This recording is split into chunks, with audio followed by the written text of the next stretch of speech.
नमस्कार, चार बड़ी खबरों में आपका स्वागत है। मैं हूं देवेंद्र कुशवाहा। आज चार बड़ी खबर में पहली बड़ी खबर एमपी की कैबिनेट बैठक में शिक्षा को लेकर हुए निर्णय को लेकर है। दूसरी बड़ी खबर में बात करेंगे जल्द ही उत्तराखंड वासियों को मिलने वाली EFIR योजना को लेकर है। इस योजना के संबंध में आज अधिकारियों ने सीएम धामी के सामने प्रोजेक्ट पेश किया। तीसरी बड़ी खबर यूपी के चित्रकूट से है, जहां डॉक्टरों की लापरवाही ने एक मासूम की जान ले ली। वहीं चौथी बड़ी खबर निकाय चुनाव के बीच छिंदवाड़ा जिला प्रशासन के अजीबोगरीब फरमान को लेकर है। क्या है ये फरमान, देखेंगे खबरों में। तो आइए शुरू करते हैं चार बड़ी खबरें।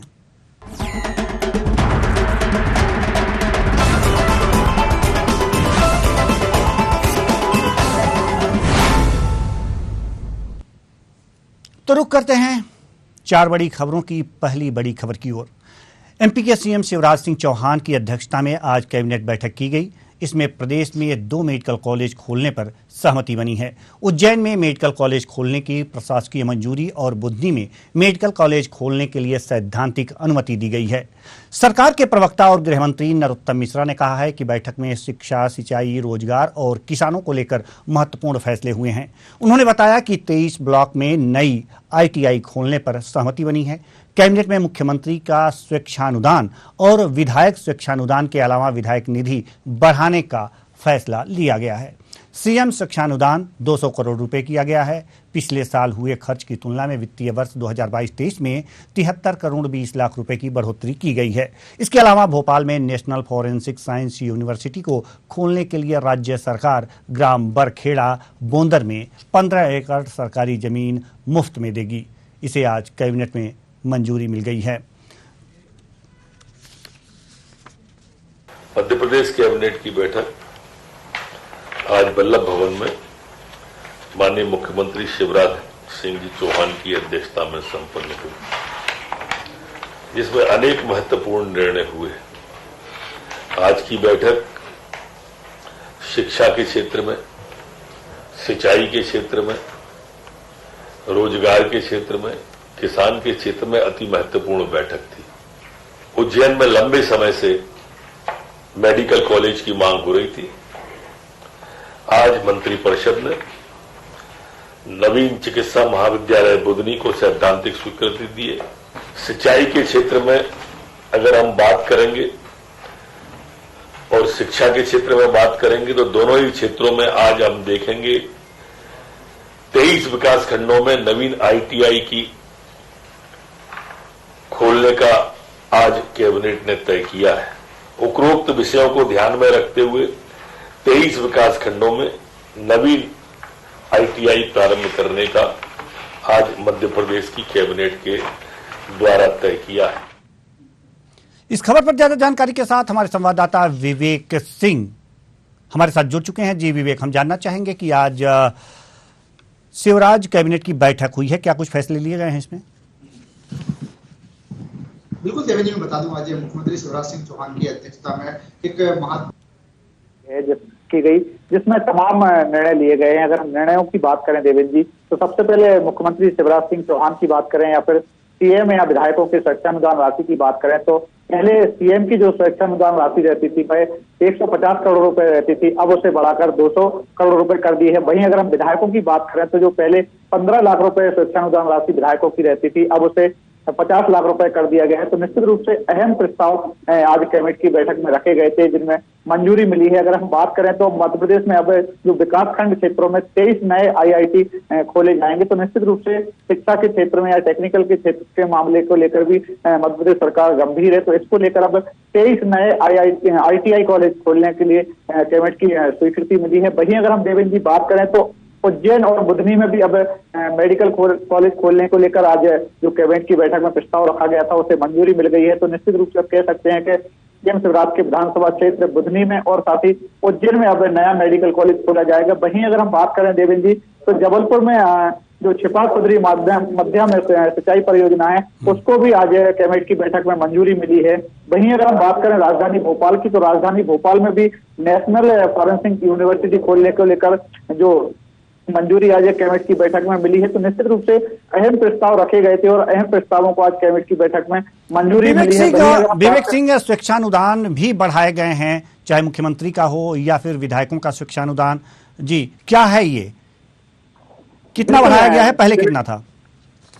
जी देवेंद्र जी, इसमें का मैंने पहले भी जिक्र किया है। जो मुख्यमंत्री का स्वेच्छा अनुदान राशि रहती थी वह पहले 150 करोड़ रुपए रहती थी, लेकिन अब उसे बढ़ाकर 200 करोड़ रुपए कर दिया है। वहीं अगर हम विधायकों की बात करें तो विधायकों की जो स्वेच्छा अनुदान राशि रहती थी वह 15 लाख रुपए रहती थी, लेकिन अब उसे बढ़ाकर 50 लाख रुपए कर दिया है। तो निश्चित रूप से कह सकते हैं कि जैसे पहले भी मांग उठती रही थी विधायकों के द्वारा के स्वेच्छा अनुदान राशि है वह बढ़ाई जाए, पहले विधायकों ने मांग की थी, इसके बाद अब इसको स्वीकृति मिली है। तो निश्चित रूप से अब जो स्वीकृति राशि होगी, जैसे चाहे सीएम अपने स्वेच्छा के अनुसार किसी भी क्षेत्र में विकास के लिए वह अपनी राशि दे सकते हैं। वहीं अगर विधायकों की बात करें तो विधायक भी अब अपने क्षेत्र के विकास के लिए जो स्वेच्छा क्या विधायक निधि पर चर्चा हुई है या उसे भी बढ़ाने की कोई बात हुई है?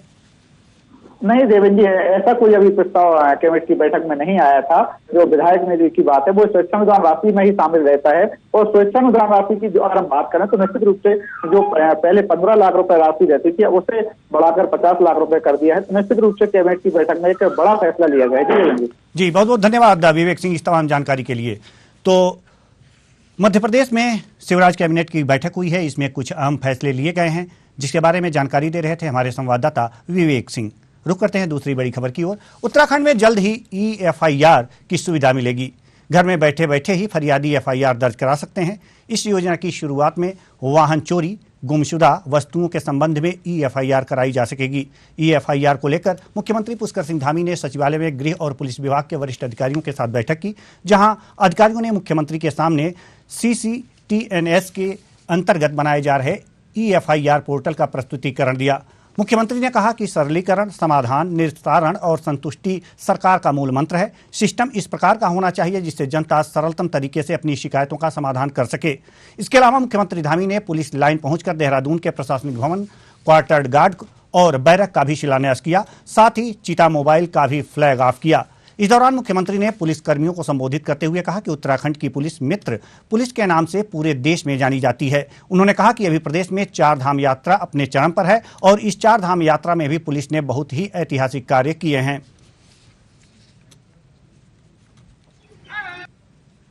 पुलिस लाइन देहरादून में हमारे प्रशासनिक भवन, क्वार्टर गार्ड और बैरक का शिलान्यास किया गया है।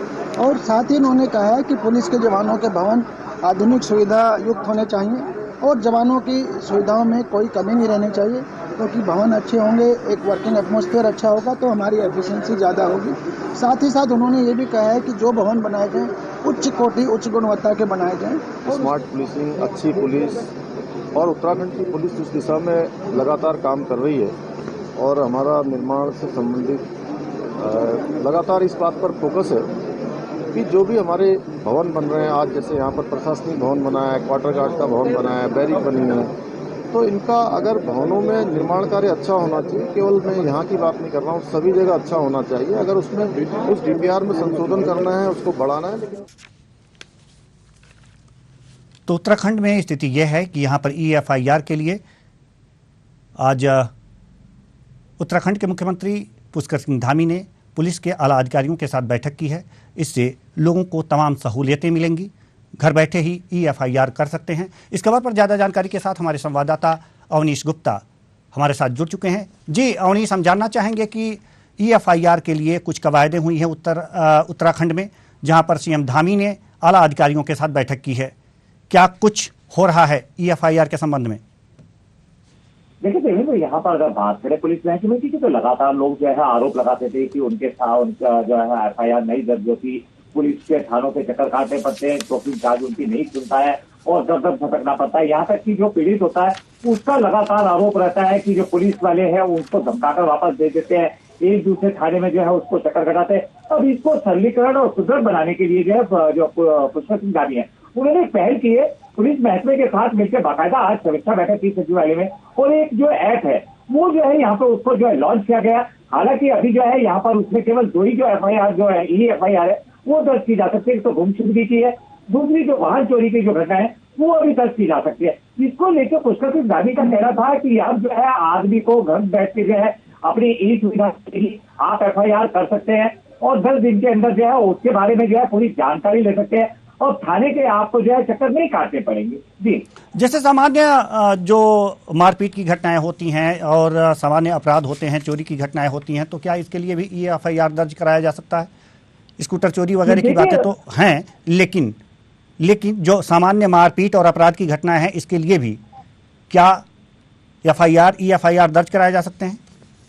देखिए, अभी अगर बात करें आज की, तो आज जो है पुष्कर सिंह धामी ने कहा है, और जो सूबे के DGP है उनका कहना था कि अभी केवल जो है ये 2 सुविधाएं यहाँ पे दी जा रही है, जो खास करके वाहन चोरी की जो घटनाएं लगातार राजधानी के अंदर होती है, ताबड़तोड़ घटनाएं हो रही है, उसको लेके, और दूसरा जो यहाँ पर जो चोरी की घटना है उसको भी यहाँ पर जो है वो सरलीकरण कर दिया गया है। और किसी भी तरीके के, अभी क्योंकि जिस तरीके की मारपीट की बात होती है, गृह कलेश की बात होती है, ये तमाम चीजों को लेके अभी उसमें जो है ऐप जो है वो 1-2 दिन में जारी कर दिया जाएगा, जिसको लेके पूरी तरीके से जो है यहाँ पे सरलीकरण की बात पुष्कर सिंह धामी कह रहे हैं। उनका कहना था कि अब किसी भी मामले के लिए जो जनता है उसको यहाँ पर पुलिस थाने के और चौकियों के चक्कर नहीं काटने पड़ेंगे। जी देवेंद्र जी, ये सिर्फ ऐप के माध्यम से होगा या फिर इसके लिए कोई वेबसाइट भी तैयार की जा रही है कि उस पर जाकर के आदमी FIR अपना दर्ज कराए?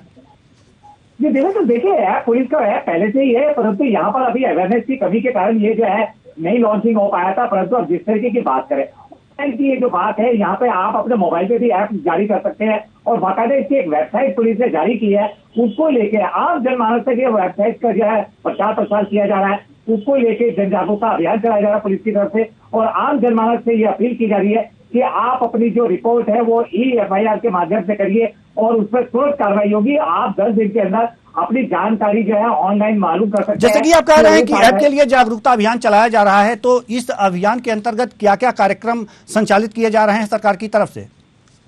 जी देखिए, यहाँ पर देवेंद्र अगर बात करें जागरूकता अभियान की, तो यहाँ पर आम आदमी को, जनमानस को जो है पुलिस थानों में और बाकायदा जो है जनसंवाद किया जा रहा है, जनता से अपील की जा रही है, जनता के बीच में जाकर पुलिस को बाकायदा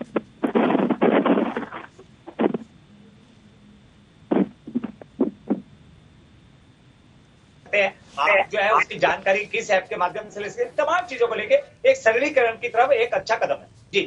जी बहुत बहुत धन्यवाद इस तमाम जानकारी के लिए अवनीश गुप्ता। तो कुल मिलाकर उत्तराखंड में जो EFIR की कवायद शुरू हो चुकी है, ऐप के माध्यम से घर बैठे ही FIR दर्ज की जा सकती है। इस पर तमाम जानकारी दे रहे थे हमारे संवाददाता अवनीश गुप्ता। रुख करते हैं तीसरी बड़ी खबर की ओर। खबर उत्तर प्रदेश के चित्रकूट में डॉक्टर की लापरवाही से एक मासूम की जान ले ली। पूरा मणिपुर सामुदायिक स्वास्थ्य केंद्र का है, जहां प्लेटलेट कम होना और बुखार से पीड़ित बच्ची के इलाज के अभाव में उसकी मौत हो गई। बता दें कि बच्ची की हालत बिगड़ने पर परिजन उसे सामुदायिक स्वास्थ्य केंद्र लेकर पहुंचे थे, जहां डॉक्टरों पर आरोप है कि नशे में धुत होने पर डॉक्टरों ने बच्ची का इलाज नहीं किया। जब परिजनों ने हंगामा किया तो डॉक्टर इलाज के लिए तैयार हुए, लेकिन तब तक बच्ची की सांस थम चुकी थी। इस पर भी डॉक्टर मृत बच्ची का इलाज करने का नाटक करते रहे। पीड़ित परिजनों ने अस्पताल में बच्ची का शव रखकर जमकर हंगामा किया। इस दौरान मुख्य चिकित्सा अधिकारी और उप जिलाधिकारी मौके पर मौजूद रहे। मेरे बेटी का इलाज यहाँ 20 तारीख से चल रहा था, जिसकी प्लेटें कम थी, ब्लड कम था। इलाज के दौरान जांच में काफ़ी बढ़ोतरी हुई है। कल भी बाटल चढ़ा है ब्लड बढ़ाने वाला। 2:45 बजे मैं लड़की को लेके आई, घर गई यहाँ से वापस। इनको बोली कि अगर एडमिट करने लायक कंडीशन है तो आप एडमिट करिए, तो डॉक्टर झा के द्वारा कहा गया कि नहीं मैडम, कोई ऐसी जरूरत नहीं है, प्लेटें बढ़ी, दवा मैं चेंज किए दे रहा हूँ, आप घर ले जाइए। मैं घर ले गई। शाम को जब बच्ची को दवा दिए तो बच्ची दवा खाई, 2-3 प्रकार की नहीं खाई है। जैसे बच्ची दवा खाई है 10 मिनट बाद बोली कि मम्मी मुझको पोटी लगी है, पोटी बैठा ली उसको। इसके बाद फिर बच्ची कही कि मम्मी मेरे सर में दर्द हो रहा है। लोग इलाज कर रहे थे, बच्ची को आराम भी था। कल भी बच्ची 3 बजे यहाँ से दवा लिखवा गई और काफी ठीक थी, अच्छी कंडीशन में थी। अचानक बच्ची की तबीयत घर पे खराब हुई है, जिसको परिजन उनके हॉस्पिटल लाए। हॉस्पिटल जब बच्ची आई तो बच्ची बड़ी सीरियस कंडीशन में थी। डॉक्टर का कहना है कि बच्ची जब आई है तो ब्रॉड डेड थी, लेकिन घर वालों का कहना है कि ऑक्सीजन, बच्ची को हल्की हल्की सांसें चल रही थी। अगर ऑक्सीजन लगाई गई होती तो बच्ची की सांस बच सकती थी। अब इसमें उनका जो भी शिकायतें हैं, जो भी कंप्लेन है, उसके लिए मैंने SDM साहब के नेतृत्व में और 3 डॉक्टरों की एक टीम बना दिया है। ठीक है, उनसे 2 दिन के अंदर पूरी जांच, जो भी बच्ची का इलाज शुरू से जब से जो चल रहा था किस डॉक्टर को चल रहा था, क्या दवाई दी गई, बच्ची आई थी किस कंडीशन में थी, उसकी पूरी जांच करके और कहीं अगर कोई लापरवाही जांच में आती है या कोई दोषी पाया जाता है तो उसके खिलाफ सख्त से सख्त कार्रवाई की जाएगी। इस खबर पर ज्यादा जानकारी के साथ हमारे संवाददाता पवन पांडे हमारे साथ जुड़ चुके हैं। जी पवन, हम जानना चाहेंगे आपसे कि चित्रकूट में डॉक्टरों की लापरवाही सामने आई है, क्या पूरा मामला है? पवन।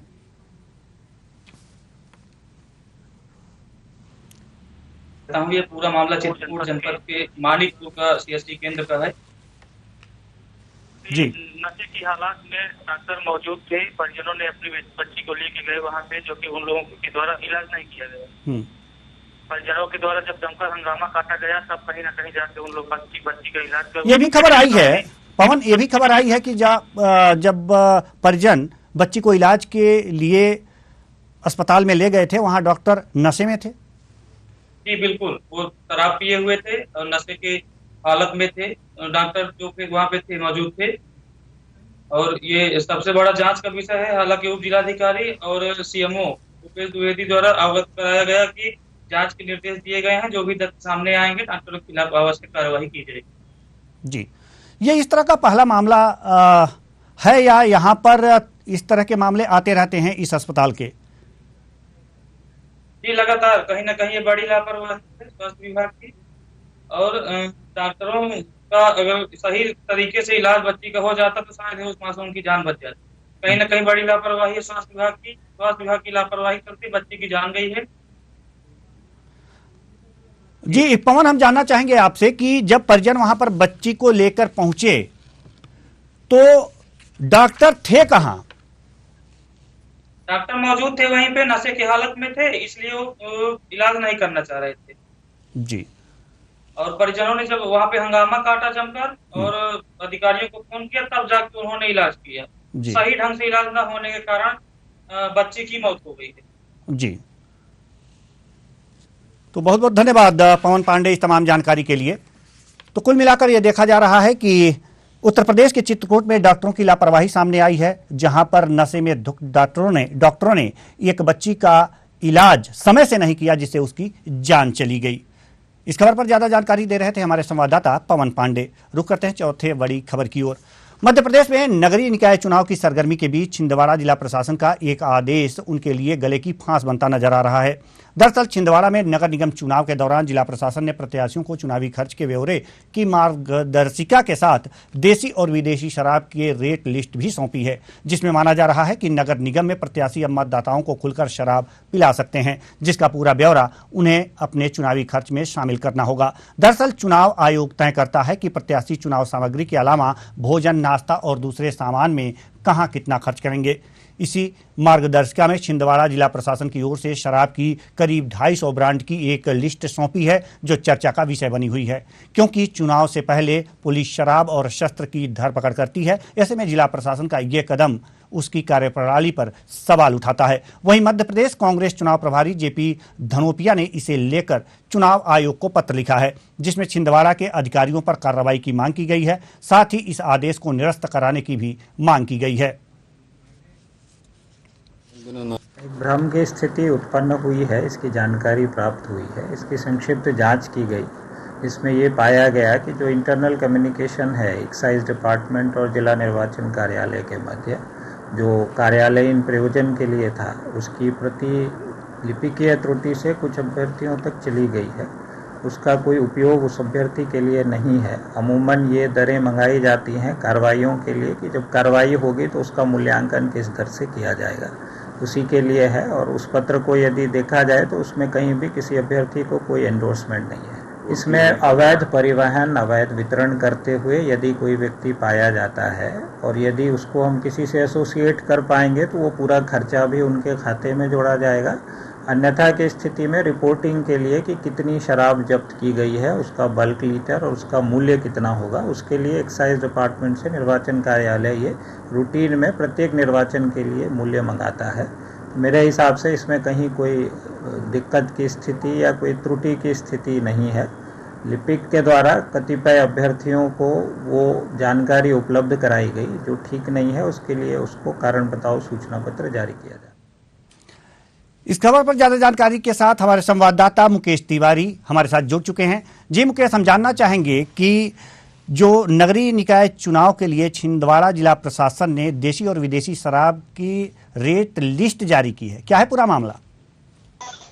बताना चाहूंगा कि यह पूरा मामला है। उस पर जिला प्रशासन द्वारा एक रेट दी गई है जिसमें मार्गदर्शिका पुस्तिका में ये दर्शाया गया है कि एक कॉलम दर्शाया गया है कि आप इसमें शराब का जो भी आपका विवरण होगा वो आपको कलेक्टर कार्यालय जमा करना होगा। जी, इस विवरण को लेकर के कुछ हंगामा मचा हुआ है जिले में। जी, यहाँ पर कांग्रेस के जो पार्टी है के लोग हैं वो यहाँ पर विरोध दर्ज कराए हैं। उन्होंने लिखित आवेदन दिया है कलेक्टर एवं जिला निर्वाचन को कि यह ऐसा कैसा नियम बनाया है कि जिससे लोग वोटर्स को लुभाने के लिए शराब परोसी जाए और उसका ब्यौरा दिया जाए। जी, जो भी शराब परोसी जाएगी तो उसका ब्यौरा तो चुनाव आयोग को देना ही पड़ेगा प्रत्याशी को। तो जो चुनाव के खर्च निर्धारित किए गए हैं उसी के अंतर्गत ये शराब परोसी जा सकती है, तो फिर इसमें दिक्कत कहाँ है? जब यह पूरा मामला सामने आया तो कलेक्टर एवं जिला निर्वाचन अधिकारी सौरभ कुमार सुमन से बात की गई तो उन्होंने यह कहा है कि ये विभागीय प्रक्रिया थी जो चुनाव के निर्वाचन के दौरान की जाती थी। उससे आबकारी विभाग से हमने सूची मंगवाई थी जो त्रुटिवश कुछ एक अभ्यर्थियों के पुस्तिका में चली गई है, उससे उसका कोई वास्ता नहीं है। जी मुकेश तिवारी, हम ये जानना चाहते हैं कि अगर इस तरह की रेट लिस्ट जो प्रत्याशियों को उपलब्ध कराई गई है ये उचित है या अनुचित? प्रशासन क्या मानता है इसे? प्रशासन तो उसको अपने हिसाब से कह रहा है कि ये त्रुटि है, यह ऐसा कुछ नहीं है, त्रुटि दी गई है। ये जब ये त्रुटि है तो आखिर ये रेट लिस्ट बनाई किसने और बनी कहां से? ये आबकारी विभाग से इन्होंने मंगाया था, जो जिला कलेक्टर एवं निर्वाचन अधिकारी होता है आबकारी द्वारा ये मंगाई जाती है। ये त्रुटि बस उनके किसी कर्मचारी। उद्देश्य क्या है इसका, हम ये जानना चाहते हैं, उद्देश्य क्या है? उद्देश्य ये है देवेंद्र जी, मैं बताना चाहूंगा कि ये जो अभ्यर्थी द्वारा जो शराब परोसी जाती है इस चुनाव के दरमियान, तो धोखे से भी कोई अभ्यर्थी पकड़ा जाता है तो उस पर कार्रवाई के एवज में यह लिस्ट मंगाई जाती है कि उस पर किस कानून के तहत कार्रवाई की जाए और किस रेट के हिसाब से उस पर फाइन किया जाए। जी, यानी कि फाइन लगाने के लिए, शराब पर रोक लगाने के लिए यह रेट लिस्ट मंगाई जाती है, लेकिन यह प्रत्याशियों को दे दी गई है। इस पर जिला प्रशासन ने अब तक जिसके द्वारा यह त्रुटि की गई है उस पर क्या कार्रवाई हुई है? जिला प्रशासन का कहना यह है कि जिससे भी त्रुटि हुई है उस पर कारण नोटिस जारी किया गया है। जो भी जांच के बाद सामने तथ्य आएंगे उस पर कार्रवाई की जाएगी। जी, बहुत बहुत धन्यवाद मुकेश तिवारी इस तमाम जानकारी के लिए। तो मध्य प्रदेश के नगर निकाय चुनाव की सरगर्मी के बीच छिंदवाड़ा जिला प्रशासन ने एक देशी और विदेशी शराब की रेट लिस्ट जारी कर दी है, जिसको लेकर के बवाल मचा हुआ है। इस पर तमाम जानकारी दे रहे थे हमारे संवाददाता मुकेश तिवारी। तो फिलहाल 4 बड़ी खबरों में आज के लिए बस इतना ही। मुझे दीजिए इजाजत, नमस्कार।